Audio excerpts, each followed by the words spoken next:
Year after year, election after election, candidates make promises about fixing health care and cutting costs. And then they go back to Washington, and nothing changes. And I've got to be honest with you. The reason is because the big drug companies and the big insurance companies spent $1 billion over the last 10 years stopping reform from happening, writing another check, making sure that the lobbyists are getting their way, and the American people don't get any relief.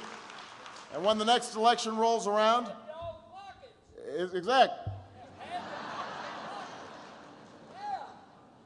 Next election rolls around, even more Americans are uninsured. Even more families are struggling to pay their medical bills. Well, we are here today because we know that if we're going to make real progress this time, we've got to do things differently.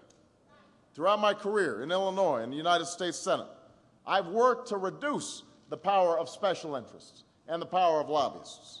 I've sent a strong signal in this campaign by refusing to take contributions from federal registered lobbyists and from PACs.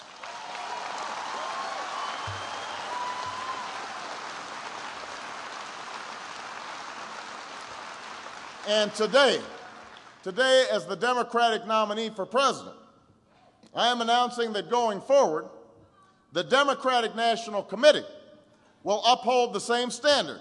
We will not take a dime from Washington lobbyists or special interest PACs. We're going to change how Washington works. They will not fund my party.